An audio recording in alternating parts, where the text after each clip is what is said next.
Well, welcome back to the Keeping Abreast podcast with Dr. Jenn. I am your host, Dr. Jenn Simmons, and this is where we are bringing smart, evidence-based conversations to women who want to take control of their breast health and their whole body wellness. Today, I am thrilled to sit down with someone who has transformed the way thousands of women think about food, about weight, about self-care. This is Healthy Emmie. So she is also known as Emmie Keefe. Emmie is a leading voice in plant-based nutrition and behavioral change.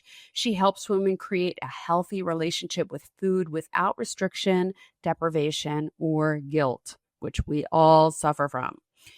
If you've ever struggled with emotional eating, post-treatment weight gain, food confusion, or that constant feeling of, I know what to do, but I'm not doing it, this episode is going to speak directly to your heart. Together, we're going to unpack the real drivers of lasting change, the thing that everyone needs to get it done, the power of nutrient-dense eating for women's health, and how to build habits that support healing, energy, and longevity.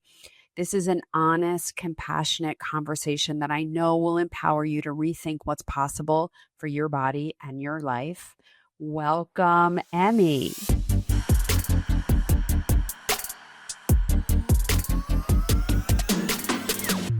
Thank you so much for having me. I'm really excited to be here. Yeah, I'm excited to have you here. You know, there's so much diet debate, right? What's the right thing? What's the wrong thing? And there's a lot of orthodoxy in diet, like my way is the right way. And, you know, I believe in bioindividuality. I don't think that there's one right diet for everyone, but I do constantly come back to that place where I think everyone should be eating more plants. Like no matter what you do, I think everyone should be eating more plants. So, and I know that you are of that mindset as well. So I'm just really excited to have you here and to start to dig into that. Because there are people on the other side of it who thinks that the plants are trying to kill us. Isn't it crazy that we live in a world now where fruits and vegetables could possibly be unhealthy? How did we get here? I know. But you know, unfortunately, I think most people miss the subtext and the fact that there is a lot of the narrative, the dialogue that is intentionally trying to sabotage us and tell us that things that are, I mean, how on earth could these things be bad for us? And yet the narrative is convincing people that things that are vital to life are bad for us. Right? Got to keep us confused so that we keep listening, keep buying products. It's $1 billion, billion with a B industry, and confusion is what drives a lot of sales. And I think a lot of companies hate to see me coming because I simplify things and make people not confused anymore, and will buy a lot less products and programs. Yeah. It doesn't hurt that you're beautiful and intelligent. Like I just look at you and you're just this little ray of sunshine. I love it. Thank you. So tell me, how did you get into this space? My background actually is in formal teaching. I was a teacher in a past life, so I've always had a passion for educating and helping break down very complex concepts into easy to understand formulas. I was a math teacher actually, and what I loved about teaching was when the kids would say, oh my gosh, nobody has ever explained it like this to me before, and now it actually makes sense. So I have this natural knack for teaching, but my passion for health and wellness was something that I always wanted to be my career, and I really wanted to make something from that. I was an athlete growing up and just had an interest in healthy eating and longevity and staying as lively and youthful as possible. And while I was a teacher, I on the side was posting videos on YouTube. This is like 15 years ago I started doing this on YouTube about health and wellness. And 7 years ago, I decided that I wanted to make that my full-time passion. So I went back to school, got certified in nutrition, weight loss specialty, and I was able to make that my full-time gig is helping people. So I have had a program that over 5,000 women have done in helping them master their relationship with food and find their body's ideal weight through a new food philosophy, which is rooted in plant-based nutrition. Is this something that you struggled with yourself? Like, why No, the so interest in this? my interest comes from my parents' journey. So when I started to eat a plant-based diet, I was marathon training, and in marathon training decided I wanted to lock in my nutrition and started to research and find the benefits of plant-based, whole food plant-based, eating more fruits, more vegetables, more whole grains, more diversity in the diet, more colors, and something more robust than what I was currently doing. I was 19 at the time. Decided overnight that I was going to change my diet, and I did. And that was great and dandy. My parents had some health struggles of their own. My dad was obese, probably on the fast track to a heart attack, and my mom had high cholesterol. And I said to them, let's do this. You guys should transition to a plant-based diet. And it took convincing, but they did. That was about 10 years ago. And their health completely transformed. My dad went from, I think 240 was his highest weight, and now he's in the 180s, and he's maintained that for about 10 years. He is truly one of the healthiest people I know. My mom's cholesterol is all back to normal. She had some menopause weight gain that she wanted to get off, and she was able to do that. And to see their lives transform, my dad literally is a different human being. To see them sort of get this new lease on life was so touching to me and made me realize that there's so many people that have parents or grandparents or children who they want to be around for a long time, and they have the power to do that if they change their lifestyle and their relationship with food. So that had a major impact on me because I'm so close to my parents, and I literally got a new set of parents that I made it my mission to be able to help more families experience something that I experienced, which is to have a healthy family that's going to be around for a long time. Yeah. I mean, that's certainly a great reason to do it. Why do you think that, why do you think people struggle so much with diet? What do you think's happening there? For many people, it's an addiction. Addiction is something I study very closely, and the food has been doctored up and tailored so that we're addicted to it. They spend so much money on scientists that will manufacture the food and make sure it is as palatable as possible. We release the maximum amount of dopamine in that sweet spot so that we stay addicted to the food. And it's not people's fault that they're addicted to this food, but it is their responsibility to recognize it and find their way out of it. It's a really unfortunate reality of the modern food supply that it is designed to make you addicted, overweight, and sick and keep buying these products.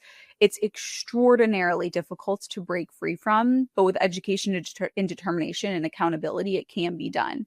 So I don't want people to think that they wanted this or it's their fault.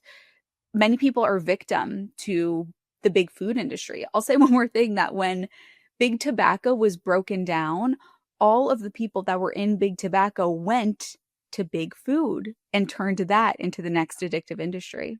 Yeah.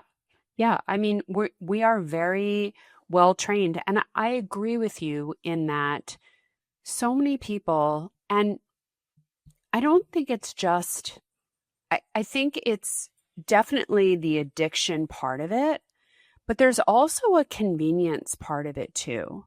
And I think people don't realize that we are all just part of a social experiment, and that we were convinced starting in the 1950s that as women, our time is more valuable and should be spent doing activities that are more worthwhile than cooking for our family. Something else I'll add to this is it is in our animal nature to spend time foraging, hunting, gathering food. And we've gotten so far away from that, how much time does the average person spend meal prepping every day? Probably not a lot of time, probably door dashing something or Uber Eats or picking up takeout.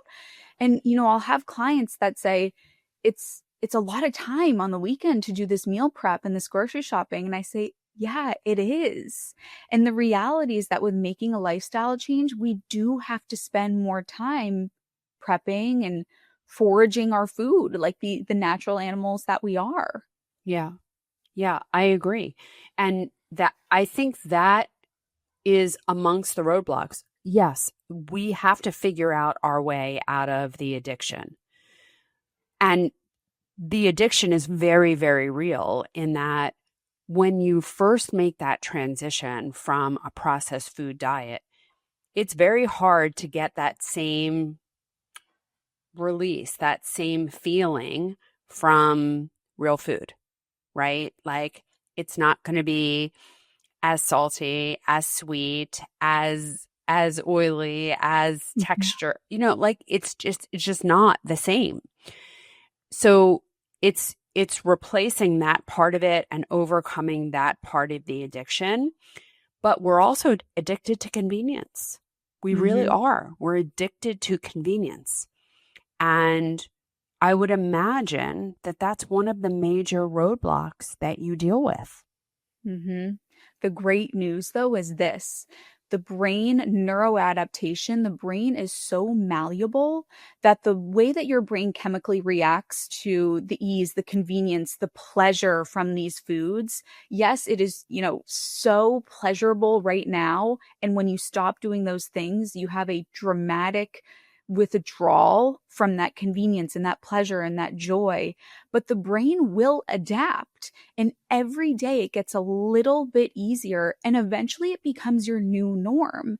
The prepping and truly enjoying meals that aren't hyper processed, you will get there and it will become natural to you, but you got to stick through it at the beginning when it's the absolute hardest. The first few days are so hard, but if you can hold on tight and allow your brain to adapt, you'll get to a point where it feels natural, normal, and you love it.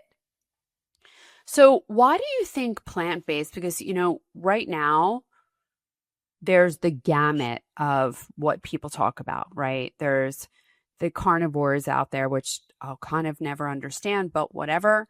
And then there's the paleo people and the plant-based people and the vegans. And I want to be clear that I do think that there's a distinction between plant-based and vegans. And I think vegans it's more of a political statement than anything else, because a vegan diet, that's not synonymous with healthy.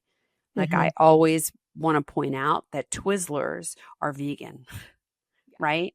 So I put that in a whole other category. But Me too. Tell me what made you decide that plant-based was the right diet? One of my favorite quotes is, "Simplicity is the ultimate form of sophistication." And I'm sure your listeners can agree that you could do a different diet every day of the year, every day for the rest of your life if you wanted to.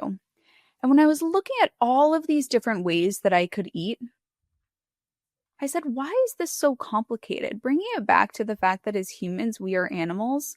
I don't feel like we have to know the macros and know the calories and the timing and everything. Shouldn't it be so much more intuitive? Don't I have these built-in mechanisms that will guide me to the right food and how much of it to eat and when to eat?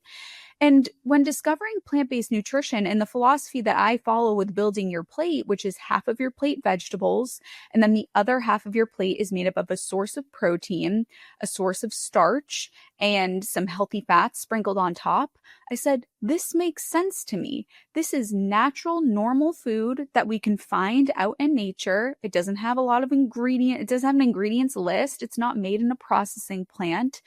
This is the way that I truly feel humans as animals were designed to eat, because this is the food that nature, God, however you see it, gave to us.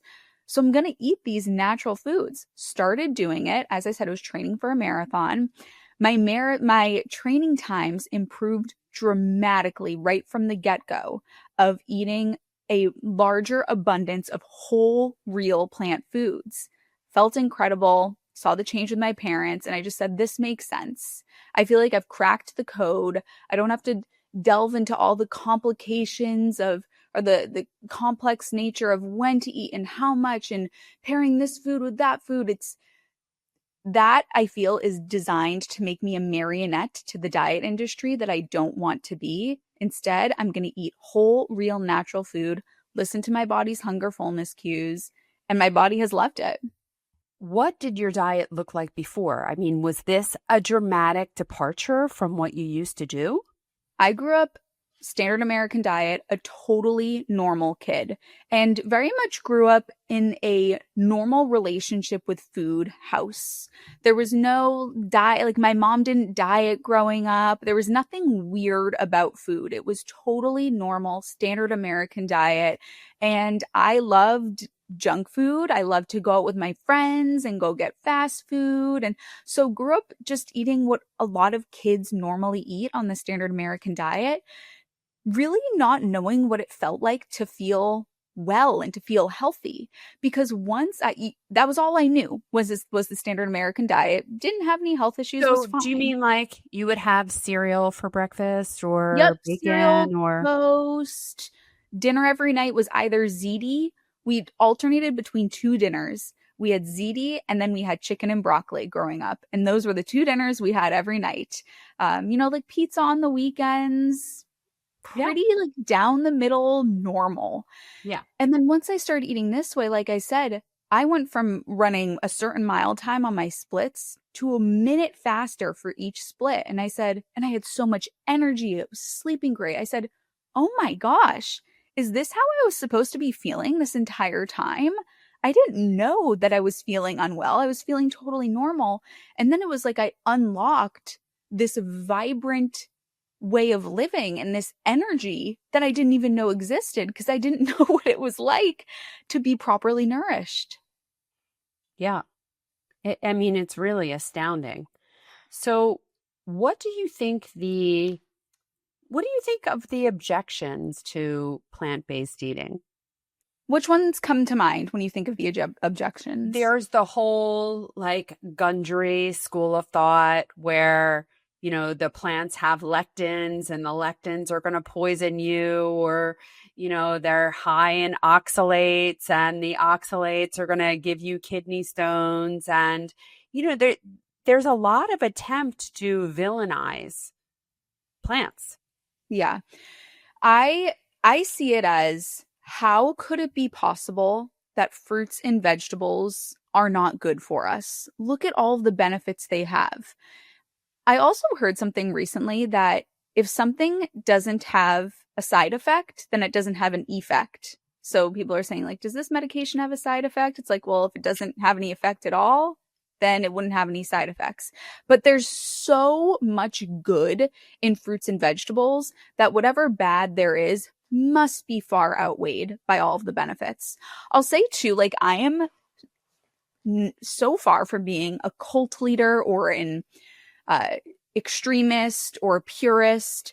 My goal is to get people to eat as many whole, real, natural foods as possible. I'll have people ask me, how do I get my husband on this diet? How do I say, let's just start with making half of your plate vegetables. That seemed like, who could argue against this? If you want to have fried chicken and brownies on the other half of your plate, I'm okay with that. Because if we can start to make this transition in a way that's very gentle and in a way that feels warm and approachable and it makes sense to you, then let's do it that way. So my first step for anybody who asks, like, where do I begin? Just start with making half your plate vegetables. Once you feel comfortable with that, we can start to work on the other half of your plate. But let's start there. And like, who could possibly argue with that? I did see the man that you're talking about saying that grapes are worse for you than M&Ms. I actually made a video on it, which I usually don't do, but I was like, guys, come on, be serious with me. Yeah. Do we really think that grapes are worse for us than M&Ms with all the vitamins, minerals, polyphenols, all the antioxidants? Come on, guys. Yeah, I know. Although I worry about grapes and peanuts just because of the pesticides and the mycotoxins, and they're not my favorite plant-based foods, but I would take them 20,000 times over a handful of M&Ms, right? Like we've almost thrown logic out the door. I remember, I mean, there's a very big influencer, Max Lugavere, who I don't even know if I'm saying his name right. And I remember he had a post once that was like villainizing almonds as a snack because he's very, very, very animal based. And I said, can we pick something else to villainize? Like, if you want to villainize potato chips as a snack, great. If you want to villainize popcorn as a snack, all right. But almonds, really? Like, we're going to pick a perfectly, perfectly good, healthy food? Like, if you're eating raw almonds as your snack, I mean, I could argue that no one needs snacks because, we're not toddlers. But beyond that, I mean, why? I just don't think that we should, as a healthcare community, villainize things that are perfectly healthy. Are you ready for a breast cancer screening revolution? Well, I'm thrilled to introduce to you a breast cancer screening tool that I have only recently learned about, but I have universally adopted. This is the ARIA test. This groundbreaking at-home breast cancer screening test is one that I believe will completely change the game. So imagine a screening test that's as simple as shedding a tear, because that's ARIA. It's a non-invasive, convenient, and perfect for all bodies and all breasts. Dense breasts, implants, no problem. ARIA makes it clear for everyone, even women as young as 30. ARIA is backed by over a decade of clinical trials, thousands of samples, and it's developed alongside top breast health experts. Here's how it works. You collect a tear sample at home, and then ARIA then analyzes it for protein biomarkers that can signal early breast cancer. And the best part, you get a consultation with a breast health specialist to review your results. Now, ARIA isn't replacing breast imaging. I am using it alongside QT. It's complementing it and giving you a fuller picture of your breast health. Knowledge is power, and ARIA is putting that power back in your hands. It's time to take control of your breast health, and ARIA is another way of doing it. Go to aria.care, AURIA.care, and use my code DrJenn20 in capitals, DRJENN 20 to get 20% off. Back to our show. Let me give you a little look behind the curtain as a content creator. As you know, what gets views? Things that are extreme and things that are contradictory. So you think of almonds as a healthy food. Of course it's a healthy food. It's a whole natural food. It's from the earth. So when you're scrolling and you see somebody say, almonds are unhealthy, you stop. That person gets views. If you're to make something that says potato chips are unhealthy, people say, I know that but I like my potato chips, so I'm going to scroll by. Yeah. So in social media where everyone's screaming, the person that gets the views is the person that screams the loudest with the most absurd thing. And this is another reason why there's so much contradictory information out there, because people are desperate for views. Yeah, that's true. I don't know. I come down to like, we have to be responsible. If millions of people are going to be listening to us, we need to be responsible with the information that we're putting out there. And I don't want anyone out there thinking, oh my God, almonds are bad for you. I know. Right? I think it's irresponsible. It's unethical. It really is. I think whenever I'm making a video or I'm endorsing a product, I ask myself, would I sit down on the couch next to my mom and tell her this information and tell her to run with it? And I don't think a lot of people consider that when they make these videos. Truly, it's a desperation for views and money and clout and popularity. Yeah. So you got to find the good ones. Yeah. So to me, it's totally logical that we should be eating more plants. To you, it's totally logical that we should be eating more plants. And yet, there's still a lot of resistance out there. What are the biggest complaints that you see when, people know that they need to make a change, but what's their resistance to change? A fear of what they're losing. So with this, I talked about addiction earlier. With A relationship with food where food is your best friend. It's the thing you look forward to. It's your form of stress relief. It's your companion.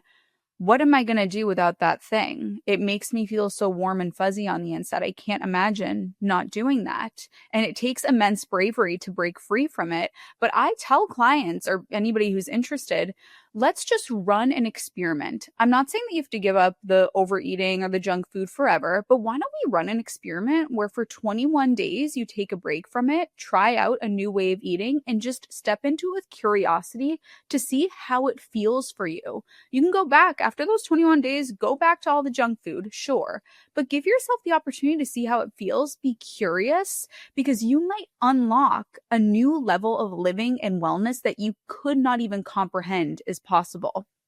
It reminds me of this story that I heard about worms. Worms only have two senses. They can, I believe that they can feel so that they can dig. And I believe that they can sense light in the dirt so they can like somewhat see, but they don't have any other, I could be wrong about what the two exact senses are, but they don't have any other senses besides that. So they could not comprehend what it's like to hear or to taste, have the senses that we have, or smell. It's incomprehensible to them because they've never experienced it. And I would argue that this is the same thing with feeling well and feeling healthy. It's the experience I had where when I unlocked that next level of wellness and health, it was an experience that I could not have even predicted because I didn't know it existed. And that might be waiting for the people that are so fearful to start this new way of eating. You could start something that you will never want to go back to the old way. So you mentioned that you often negotiate for 3 weeks. What's the magic of 3 weeks?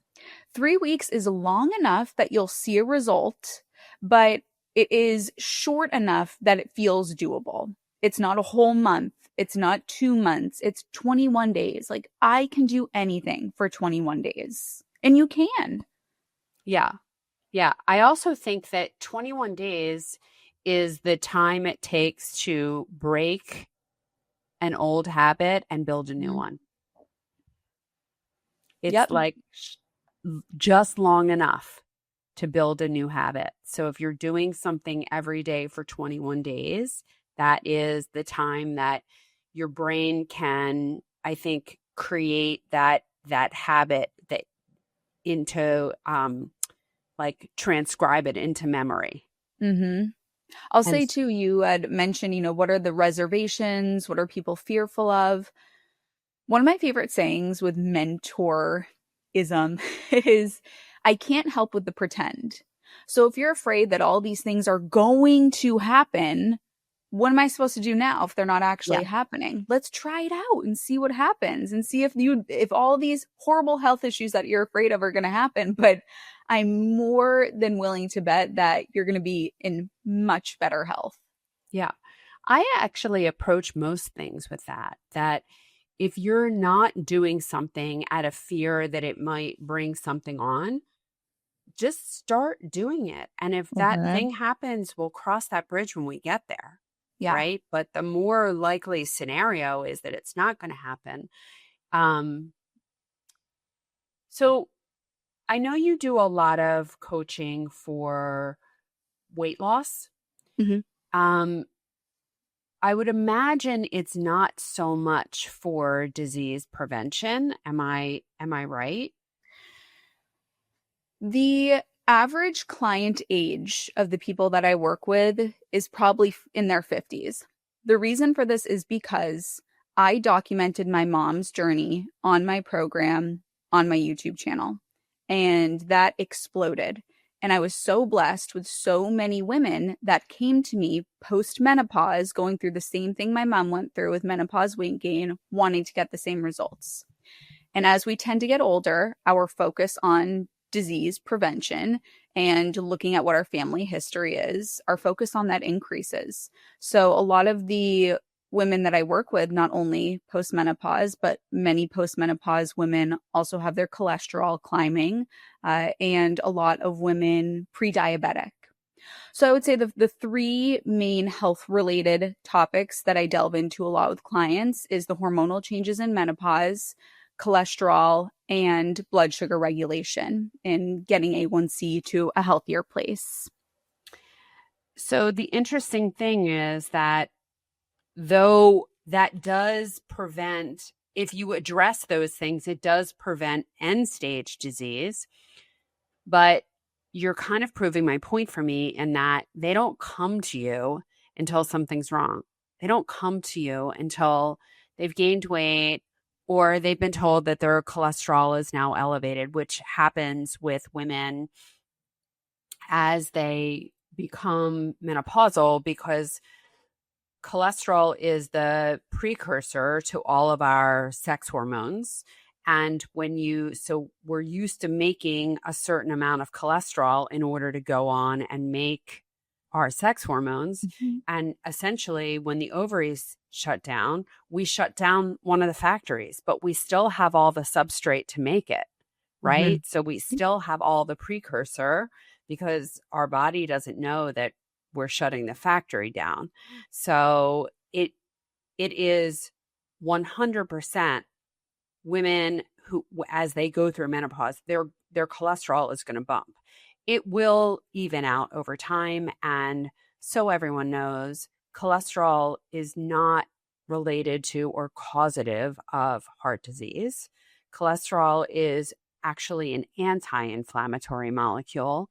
And the reason that we pay so much attention to cholesterol levels is for the purposes of selling statin medications and not for any other reason. So that's just the cynical truth-telling side of me coming out right now.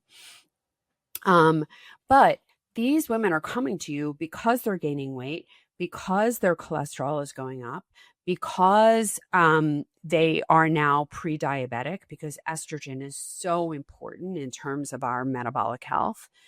And so when you lose estrogen, you also lose your ability to control your metabolism in the same way. So no one comes for prevention. We're just not a society built on it. They all come for intervention, but at least it is early intervention, and that's great.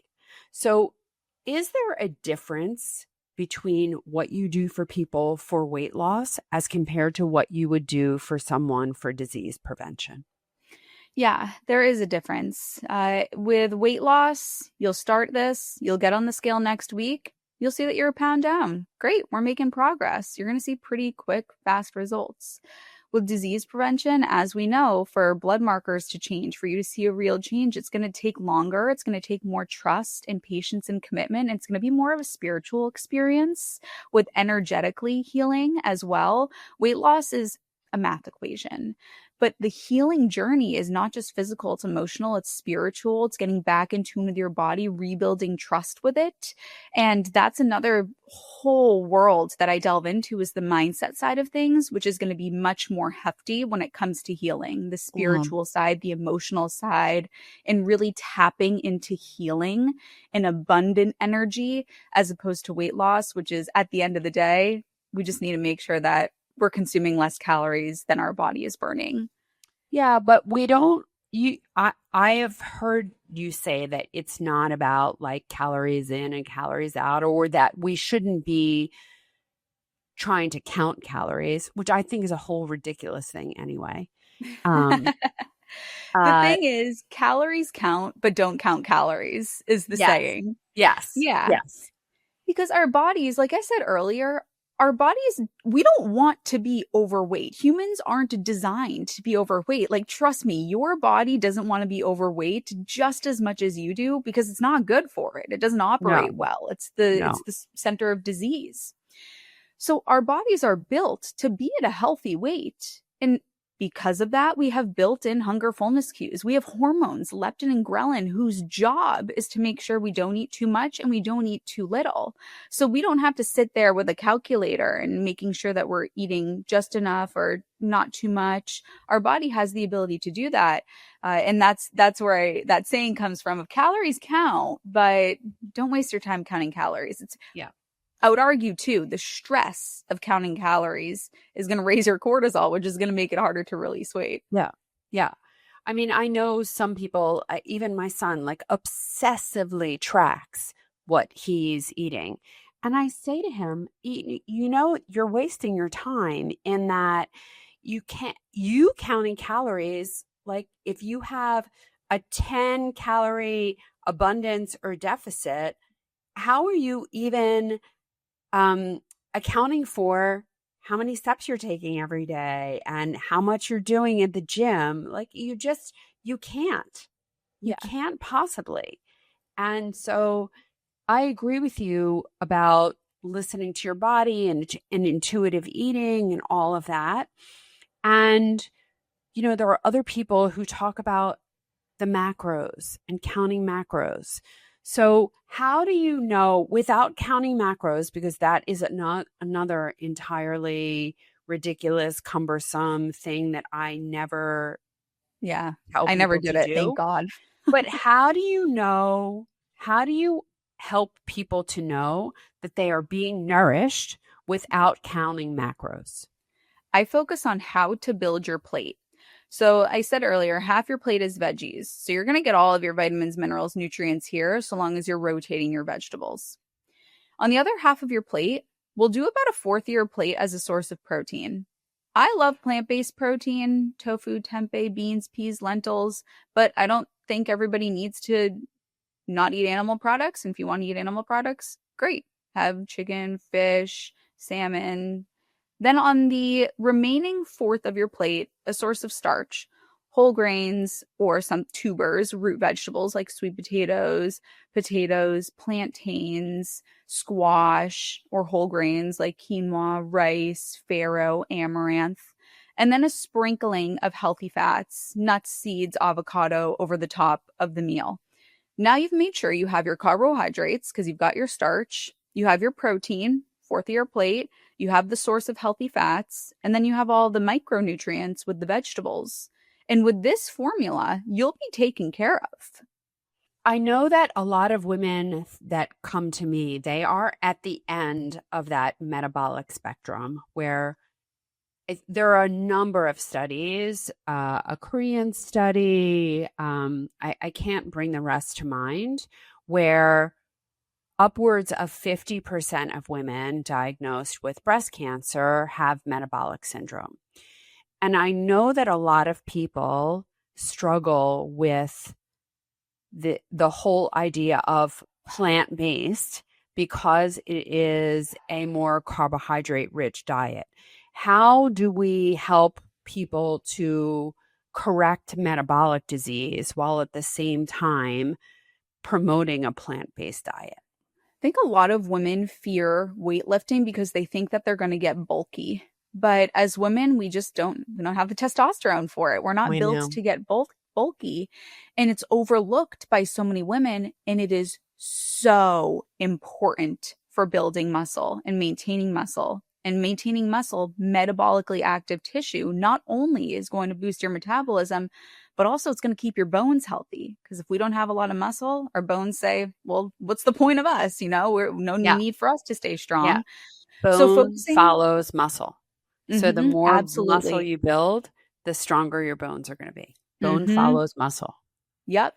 So don't be afraid of weightlifting and lifting heavy weights and doing resistance training and walking with a weighted vest.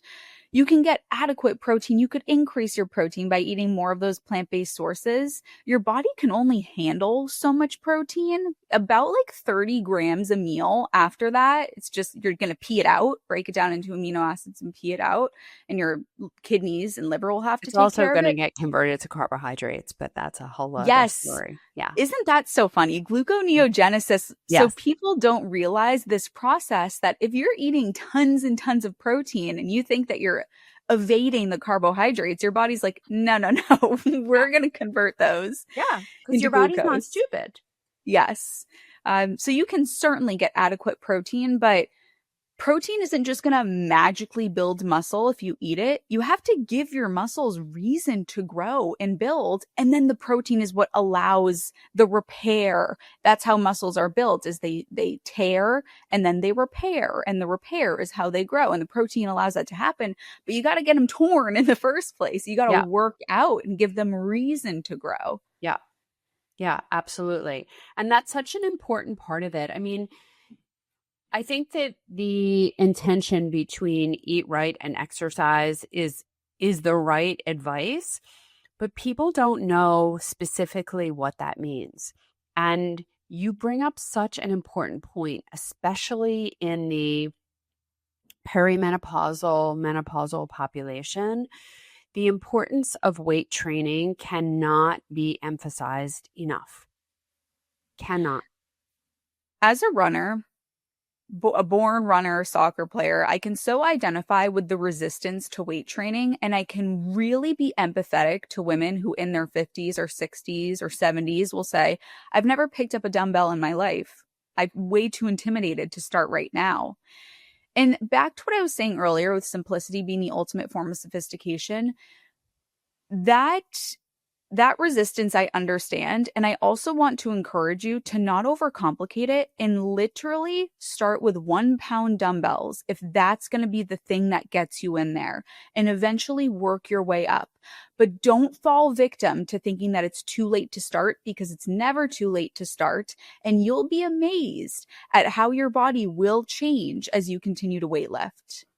Yeah, it's been a huge area of resistance for me. I grew up an athlete, a tennis player, ice skater. So I never did weight training, never, until I hit menopause, when I was like, wait, whose body is this that I'm in? Like, all of a sudden I had a gut. All of a sudden if I would put on a couple of pounds, a couple of days of dieting would get rid of it. And then I hit menopause and like love handles and things that I just didn't recognize. And the only thing that changed that was weight training. And I hate it. And I do it 2 days a week. I hate it. How did you overcome that mental resistance? I hired a trainer. It was an accountability thing for me. Yeah. And also, like, if I'm paying for it, then I'm going to go. Yeah. Right? Like, it's just even a gym membership wasn't enough to compel me. Like, whatever. I'll go tomorrow. I pay for the whole month. I'll go tomorrow. But the individual training sessions with someone who is taking me through it and holding me accountable and pushing me, and it happens that my trainer is a friend, so I kind of can't avoid her. Like, Yeah. if I'm not showing up, she's gonna hold me accountable. So, I'm not some stranger or anything like that. And so that's what did it for me. I'm just about 2 years into it now. And the transformation in my body is like not to be believed. Not to be believed. I've never, even when I was at the top of my athletic game, I didn't look like this. So it has made a huge difference for me. And I'm not big or bulky or anything like that, but I do have muscle definition. I just don't inherently have enough testosterone in my body to ever look like any of those weight training people. Also, I would never work that hard in the gym. I mean, I work very hard, but for 40 minutes, I'm not going every day. Like, I do 40 minutes twice a week, and that's all I can commit to. Hello, my beautiful listeners. I'm taking a quick break here to share something truly transformative with you today. If you're ready to take control of your breast health journey, then you need to get your hands on a copy of my book, The Smart Woman's Guide to Breast Cancer. I wrote this book to make a massive impact in the world of breast cancer. empowering women everywhere to make informed choices and educated decisions. You have so much more power and control over your health than you might think. And this book, this is a roadmap to harnessing that power. Inside, you'll uncover the truth about conventional treatments. They're often overestimated benefits and underestimated, underexplained, and underdisclosed long-term side effects. But more importantly, you'll discover the true drivers of health and how the choices you make at home every day can lead you to the best health, the breast health of your life, even after a breast cancer diagnosis. Whether you're looking to prevent a diagnosis, avoid recurrence, or simply live your healthiest life, this book is for you. Join me on this journey to empowerment and health. Grab your copy of The Smart Woman's Guide to Breast Cancer today, and let's revolutionize the way that we approach breast health together. I got a trainer a few years ago, and the reason why I did was because I wanted them to teach me how to properly do everything in the gym and how to combine my workouts and all of that. And I remember saying to him, I go, I'm on camera a lot, so I want my arms to look good. I want my shoulders to look good, my biceps. And I said, we can skip legs. I'm a soccer player, like I'm a runner, like we can just skip it. No, ma'am. And yes, and I didn't. And what he taught me is that not only is there, like, when you work out your legs, you're not just working out your legs, you're working your core, there's all these stabilizing muscles, everything is interconnected. But chemically, the way that your body operates after a workout is something to not be overlooked. And he says, when you have leg day, the rest of the day, you burn more calories. There are chemicals that release that's going to promote muscle growth in the rest of your body. So to anybody out there that's thinking, I'll just focus on arms, or I'm just going to focus on core because I want to get rid of this pooch, whatever it is, you got to focus on the whole body. You'll benefit the entire body by doing so. And also, your legs are your bigger muscle group. Right. And so that's really the center of your metabolism. Mm-hmm. And I remember for years, my husband was a hockey player in college. And for years, he was like, oh, I don't need to do legs. So he just did upper body. And, by the time he hit his 40s, he did have a big developed upper body, but his legs were tiny and he had the metabolic disease to show for it. Mm. And it is astounding the difference that it makes when you start to do lower body weightlifting. Because that is the bulk of where your muscle is. Mm-hmm. Like your upper body, it's a fraction compared to what's happening in your lower body. So you have to include it. Absolutely. I want to ask, who are your major, who inspires you? I'm curious. I know I talked about my parents earlier. I talk about them all the time because they started this lifestyle in their late 50s. My mom is 65, my dad is 67, and it was about 10 years ago that they started this diet. So they were 55 and 57 when they started eating this way. Growing up on TV dinners and standard American diet and, decades of eating a certain way. And their openness to this was so inspiring to me, and their commitment to it. And if they were able to do it at nearly 60 years old and sustain it, that I admire so much. I use them as an example all the time. And I just feel like I have the best parents in the world, and they truly inspire me every day. That's amazing. So they've been able to maintain it. And do you have siblings? Yes, I have 2 older brothers who don't eat this way. Have they bought in too? No. My fiance, we've been together over 6 years at this point, and I call plant forward. So he's a great example of, he will eat an abundance of vegetables and fruits and whole grains. He'll still eat animal products and has seen huge benefits from that digestion, energy-wise, sleep-wise. So I've definitely converted him a little bit. All right. But I'm so to each their own, and every body is different. And if somebody wants my help, I'm more than happy to help them. But if somebody doesn't want my help, then that's fine with me too. I'm not like an argue type of person. I'm not a debate type of person. Whatever people want to do is, if they're happy and healthy, is fine with me. I know that you're not looking to convert the people that are not looking to be converted. I totally get that. But what about the people that are out there? They really need your help. They really need this kind of advice, but they're too busy. They feel overwhelmed about food preparation and cooking and that kind of thing. How do we help these people? How do we reach these people? Because they need our help. They are overweight and they do have prediabetes and they do or diabetes and they are at increased risk for some major chronic diseases, but they're just so overwhelmed and intimidated by the thought of having to remake their lives. Like, how do we help these people?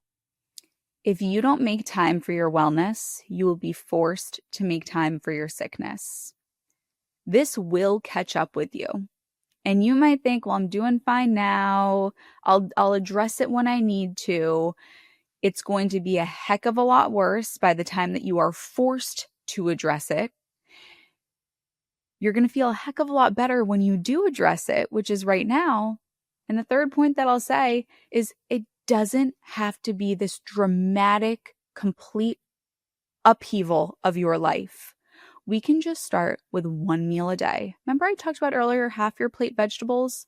Let's just start with dinner being half vegetables. Once we've got that down, we can add that into breakfast and we can slowly make these changes. But don't think that you're just going to keep doing what you're doing and then one day when it's really bad, I'll make the change. Because if you can't do it now, it's going to be a million times harder when you're forced to. Yeah, absolutely. Are there some tips that you have for people to try to simplify this transition from that culture of convenience where, most of their meals are takeouts and to preparing your food at home? Like what are some easy steps and easy ways to make that transition? I talked about the plate builder earlier, which, by the way, I have a free plate builder calculator for anybody who's interested. I can give it to you, Dr. Jenn, and we can put it in the show notes. But remember that plate builder I talked about is split into a few categories, 4 categories: vegetables, protein, starch, and healthy fats. So let's just take out a piece of paper, put those 4 categories down, and you can use Google if you need help with filling in what from these categories do I enjoy? What vegetables do I enjoy? What whole grains do I enjoy? Sources of protein and sources of healthy fats. We'll go to the grocery store and get those categories, prep them, and then you've created a very easy, convenient week for yourself where you're just putting meals together that are mixing and matching these categories. People get so stumped on recipes and feeling like they need to orchestrate this cohesive presentation of some knock it out of the park meal. That's immense pressure to put on yourself, and it doesn't have to be this way. It can be a lot more simple. And then, of course, get fruits that you could have between meals if you need. Yeah. I think what you're saying is make it simple, because you can always make it a little more gourmet later when this has become habit for you, right? But in the beginning, just make it simple. We call them KISS meals in my program, Keep It Simple Sweetie meals, where it's just a combination of these simple ingredients. And there's recipes galore, yes, but I find that to be very overwhelming in a practical sense, that you always got to make sure you have all the different ingredients and the right amounts. That to me is stressful. I like the simple approach. Yeah, I agree with you. And until you build the habit, right, that this simple approach is what's going to get you through. Mm-hmm. What are the major pushbacks that you get when you start to work with people? What am I going to do when I go to restaurants? What am I going to do when I travel? What am I going to do on Christmas? What am I going to do on Thanksgiving? Okay, we're talking about the 2% of your life. Let's talk Yeah. about what we're going to do the 98%. People are so fixated on what am I going to do when I go to France for my 50th birthday and they give me wine and cheese? You're going to So I'm have the wine curious, and cheese. what do you tell them? I'm curious if you tell them something different than I do. What do I you say say? what am I going to do for my 50th birthday when they serve me wine and cheese? You're going to drink the wine and you're going to eat the cheese. It's your 50th birthday. This Yes. accounts for 2% of your life. Yeah. We are focusing on the 95, the 90%. That Mhm. is what matters. Your body is built to be able to handle some of these toxins. If we're having wine and cheese every day, every meal, that's a problem. But these like 1 to 2%, the trips and the holidays and the birthdays, the obsession with these has to go. We're focusing on what you're doing on a Tuesday at 11 a.m., which is when we're recording this. Yeah. Yeah. Absolutely. I couldn't agree with you more. And I tell people, like, your birthday comes once a year. You should enjoy it. But don't let one day turn into 1 week, turn into 1 month, and turn into 1 year. Right? Like, it's what we do most that matters. And as long as if you're going to do that thing, eat the cake, drink the wine, like whatever it is, I want you to enjoy it fully. Yeah. Right? Like, I want you to love that and then leave it. I have my clients set up what I call buffer meals.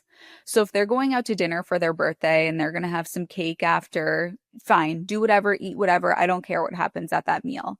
But you're going to plan your lunch for that day and you're going to prep it and put it in the fridge. And you're going to plan and prep your breakfast for the next morning. And you're going to put that in the fridge so that the meal before and the meal after is already decided so that it doesn't spiral like you talked about. Where do you fall in the fasting school? Not a fan of fasting, especially for women. Men can handle it better. Okay, let me preface this. Let me backtrack a little bit. For people that are very sick, fasting and doing like a water fast at an institution can be hugely beneficial.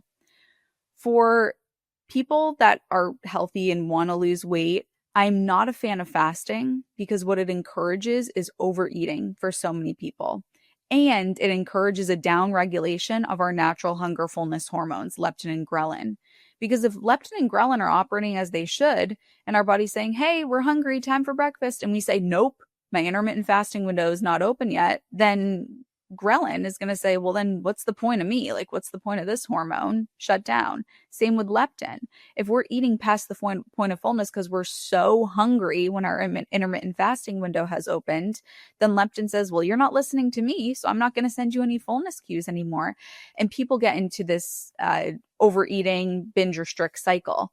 It usually works at the beginning, but the body is very wise and will encourage you to eat just as many calories as you would in that little window that you would the whole day because it realizes that it's only getting food then. And I'm curious to your whole take on the GLP-1 craze. GLP-1 can be life-saving for individuals who are morbidly obese and there's no other option there. I said earlier that if something doesn't have an effect, it doesn't have any if something doesn't have any side effects, it doesn't have any effect. So of course, GLP-1s are going to have side effects. For individuals where it's going to be a life-saving measure, the side effects are worth it because death is probably the other option for them. Mm-hmm.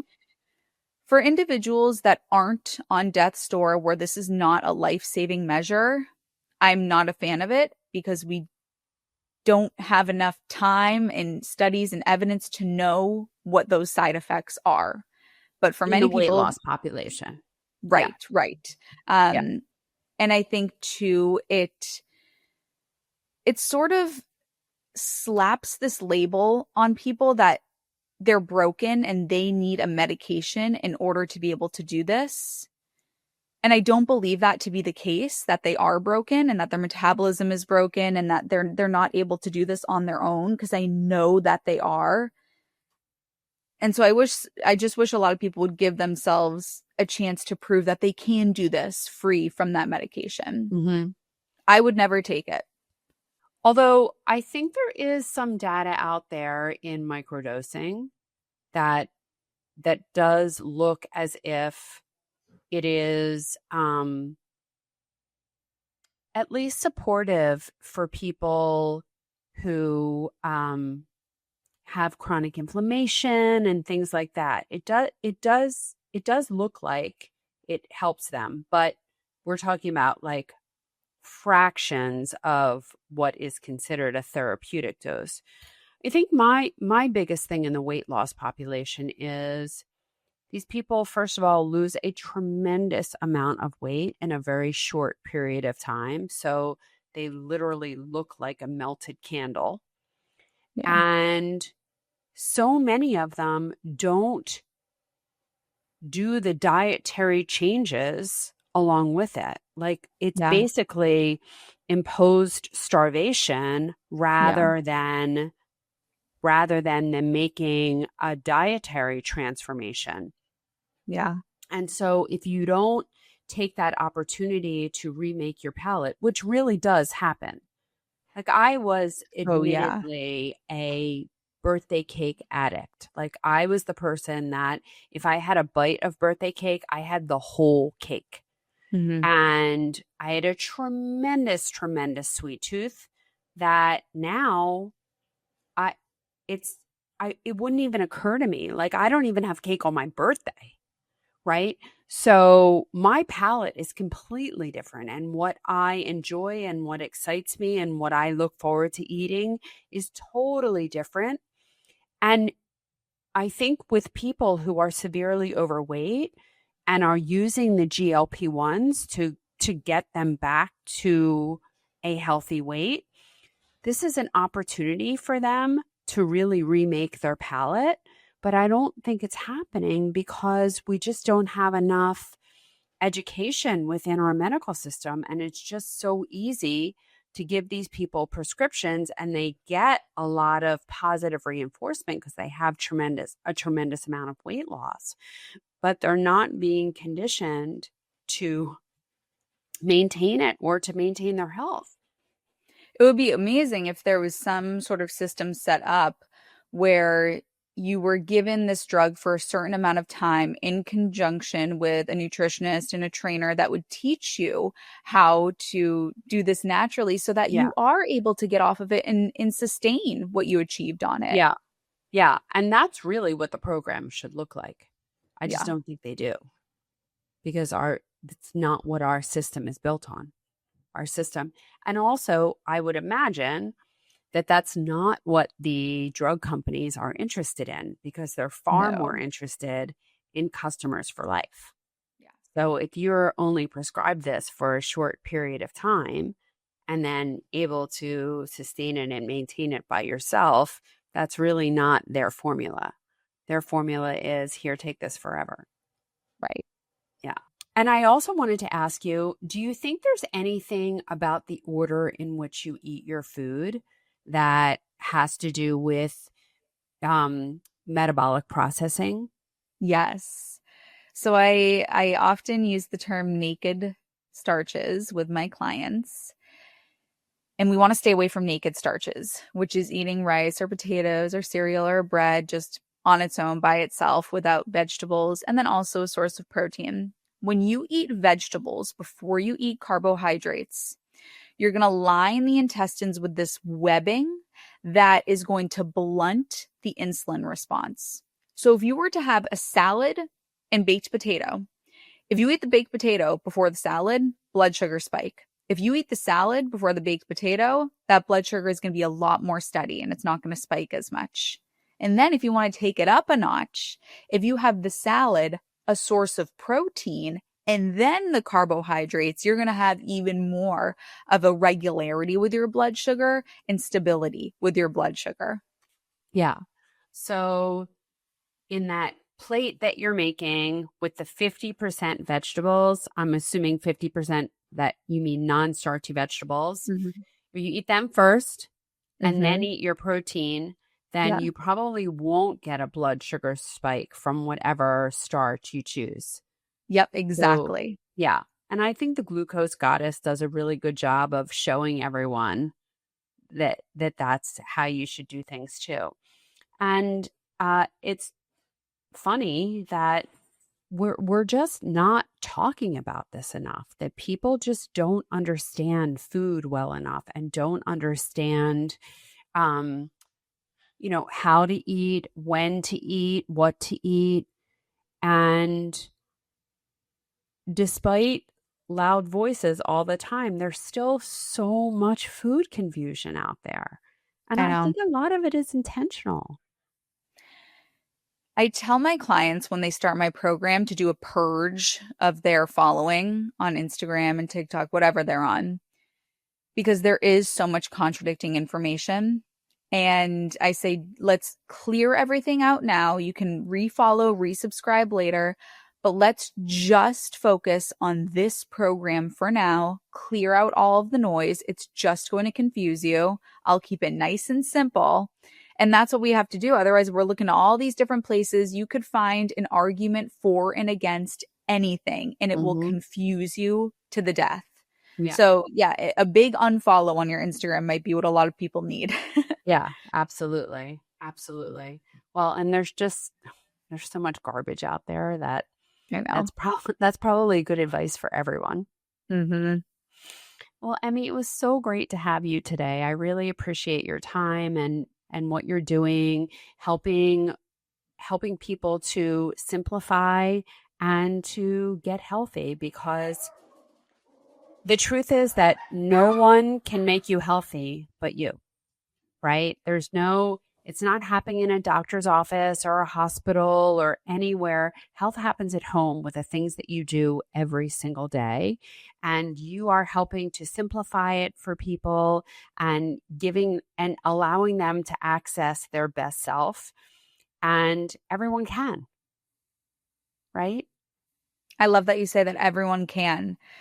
To the people listening to this, do not underestimate the healing power of your body and give it a chance. Rebuild trust and give yourself a chance to prove that you can do this. You absolutely can.